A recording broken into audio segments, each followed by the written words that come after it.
हम बात करने वाले हैं ईरान और इजराइल की कहानी। आखिर क्या है इजराइल का अस्तित्व? आखिर क्यों इजराइल ईरान पर बार बार हमला कर रहा है? क्या ये सिर्फ न्यूक्लियर बॉम्ब के शक पर हो रहा है या इसके पीछे कोई और बड़ा प्लान छुपा है? सबसे पहला सवाल, इजराइल ने ईरान की किस जगह पर सबसे पहले अटैक किया और क्यों? और दुनिया का सबसे बड़ा सुपर पावर यूएस इजराइल का साथ क्यों दे रहा है? क्या ये सिर्फ दोस्ती है या कोई स्ट्रेटेजिक फायदा? क्यों इजराइल ईरान के बाद लेबनान पर हमला कर रहा है? आखिर इजराइल की असली मकसद क्या है? क्या है ग्रेटर इजराइल? आज इन सभी सवालों के जवाब तलाश करने की कोशिश करते हैं, तो चलिए शुरू करते हैं। इन सभी सवालों का जवाब तलाश करने के लिए हमें जाना होगा हिस्ट्री में, क्योंकि ये वॉर आज का नहीं बल्कि सालों पुरानी दुश्मनी का रिजल्ट है। ये सिर्फ दो देशों की जंग नहीं बल्कि पावर पॉलिटिक्स और मिडिल ईस्ट की सबसे बड़ी कहानी है। तो चलिए शुरू करते हैं इस कहानी को बिल्कुल शुरुआत से, जब ईरान और इजराइल एक दूसरे के दुश्मन नहीं बल्कि सबसे अच्छे दोस्त हुआ करते थे। ये बात है 1933 से 1945 के बीच की। जर्मनी के लीडर अडोल्फ हिटलर ने लगभग 60 लाख यानी 6 मिलियन से ज्यादा यहूदियों को मार दिया गया, जिसकी वजह से बचे हुए यहूदी जान बचाने के लिए फलस्तीन की तरफ रवाना हुए।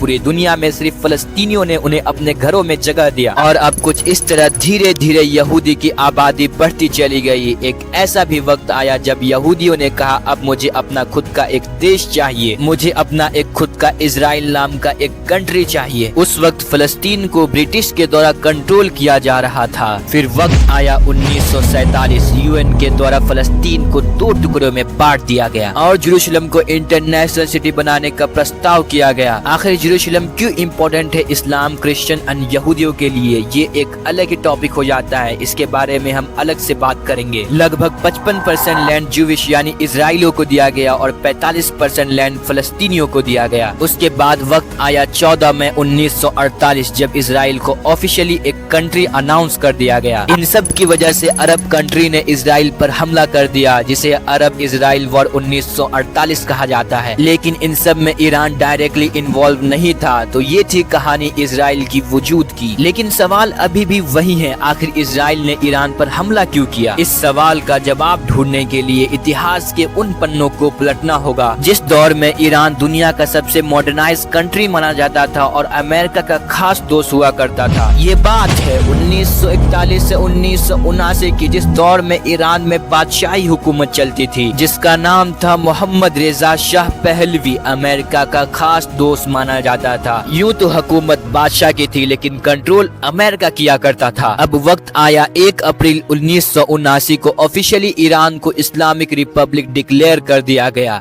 लेकिन ये सब इतना आसान नहीं था, इनकी खुद की एक लंबी कहानी है। उसके बाद ईरान का पहला लीडर बना रूहुल्लाह खुमैनी। ये वही खुमैनी है जिसने शाह की सरकार को हटाकर ईरान को इस्लामिक रिपब्लिक कंट्री बना दिया। खुमैनी ने पावर में आते ही एक बहुत बड़ा और क्लियर स्टेटमेंट दिया। इजराइल को इलीगल स्टेट माना और उसे मुस्लिम दुनिया का सबसे बड़ा दुश्मन बताया। फलस्तीन को सपोर्ट ओपनली अनाउंस किया। ईरान ने ओपनली कहा इजराइल ने फलस्तीनियों के जमीनों पर कब्जा किया है और यहीं से ईरान और इजराइल के बीच की असली दुश्मनी की शुरुआत हुई। जहां पहले शाह के टाइम पर ईरान और इजराइल एक दूसरे के अच्छे दोस्त हुआ करते थे, वहीं खुमैनी के आने के बाद जब अमेरिका का दबाव ईरान से खत्म हो गया, तब ईरान इजराइल एक दूसरे के सबसे बड़े दुश्मन बन गए। अब हम बात करते हैं इजराइल ईरान पर हमला कर क्यों रहा है। इजराइल को डर है कि ईरान न्यूक्लियर बॉम्ब बना सकता है और उनके ग्रेटर इजराइल के मंसूबे में रुकावटें पैदा कर सकता है। हालांकि इजराइल की खुद के पास न्यूक्लियर बॉम्ब है। क्या है ग्रेटर इजराइल और क्या लिखा हुआ है तौरेत किताब में, इन सब के बारे में हम अलग से वीडियो लेकर आएंगे। इन सब डर की वजह से इजराइल आए दिन ईरान पर हमला करते रहता है। इजराइल ने सबसे पहले 1 अप्रैल 2024 को सीरिया के दमिश्क में ईरानी कॉन्सुलेट पर एयर स्ट्राइक किया। इसमें ईरान के कई टॉप लीडर मारे गए। उसके बाद 2025 में इजराइल ने ईरान के न्यूक्लियर और मिलिट्री साइट पर अटैक किया। अब हम बात करते हैं 2026 के, जब अमेरिका और ईरान की न्यूक्लियर डील को लेकर बातचीत चल रही थी। अब इसी दौरान इजराइल और अमेरिका मिलकर ईरान के गर्ल्स स्कूल पर हमला किया और 168 से ज्यादा बच्चों की मौत हो गई। और इन्हीं सब में ईरान के सुप्रीम लीडर अली खामनाई की भी मौत हो गई और उनके साथ कई टॉप लीडर भी मारे गए। इन सब के बावजूद भी ईरान लगातार बैलिस्टिक मिसाइलें और ड्रोन से इजराइल और अमेरिका के बेसों पर टारगेट कर रहा है। सिर्फ मिसाइल ही नहीं, ईरान ने स्ट्रेट ऑफ हॉर्मोन जैसे इम्पोर्टेंट और जहां से लगभग दुनिया के 30% से भी ज्यादा अधिक ऑयल एंड शिप गुजरती है। अब सवाल ये है, क्या ये वॉर यहीं रुकेगी